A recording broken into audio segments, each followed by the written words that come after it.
245% organic traffic growth in 6 months. I'm going to show you the process I took for this industrial supplier and how you can replicate this for your site as well. Starting point, you can see here the data, 286,000 impressions, just over 2,000 clicks. This was the baseline data we started with, and we knew there was plenty of room to grow based on competitor rankings and how much traffic some of the competitor sites were getting when we started the project.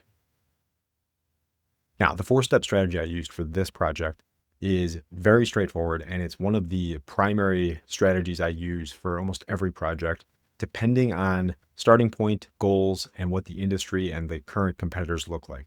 In general, number 1, keyword research, finding high-value opportunities to work to rank for. Number 2, mapping the content and keywords that we need to create and already exist on the site. Number 3, creating optimized content if needed and or optimizing existing content. And number 4, link building to build authority and trustworthiness from a search perspective to make it easier to rank for the keywords and phrases you want to rank for. Step 1, keyword research, finding the right keywords we want to rank for. And the biggest key here is looking at a number of different factors. First, figuring out what keywords and phrases actually make sense to target. Search volume is always something to look at as well, but in general, making sure that we're aligned with search intent and that it would actually make sense to have that content on the site itself.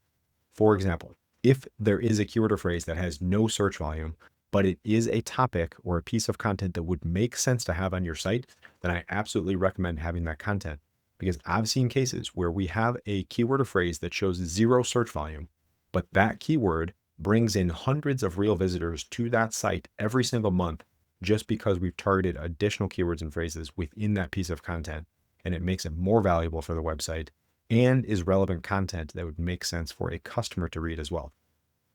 And then looking at commercial value of keywords as well, figuring out what makes sense and what should be on the site from that perspective. Step 2, keyword and content mapping. This is basically looking at keywords and phrases that already exist on the website from a content perspective, figuring out what gaps we have there, and working to build a logical map or structure of the site so that we can make sure to include internal linking as we're building that content as well. So if there is content existing about these topics, then we can map keywords optimized for those existing pages.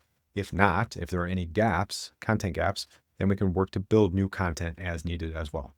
Step 3, creating optimized content. Now this, again, making sure that we're matching search intent, completely covering the topic as much as necessary. And you may have heard various terms for topical coverage or topical authority.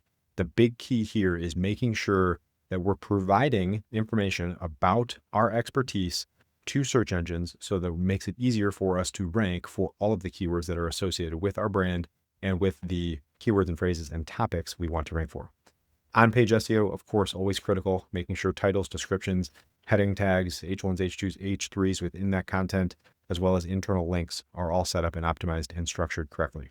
And then user experience, page speed, loadability on your website, all of those metrics, and making sure that that stuff is dialed in and set up for you too. And then link building. Building links is one of the ways to prove to search engines that your site is valuable and trustworthy for the keywords and phrases and the content that you have on your site.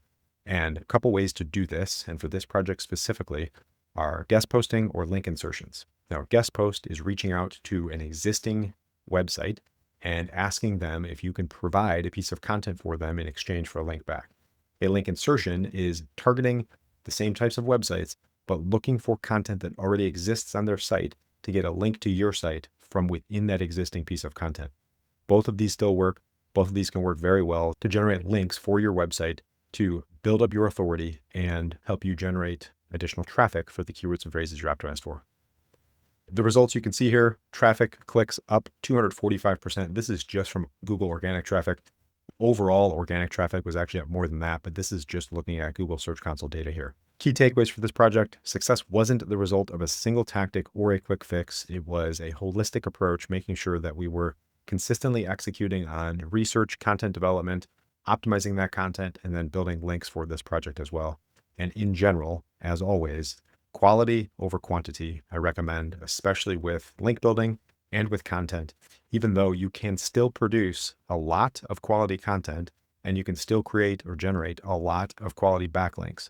The key is making sure that you're looking at gaps that exist and what would make sense for your site based on the current authority level of your site and based on the current market and competitors ranking for your keywords and phrases as well.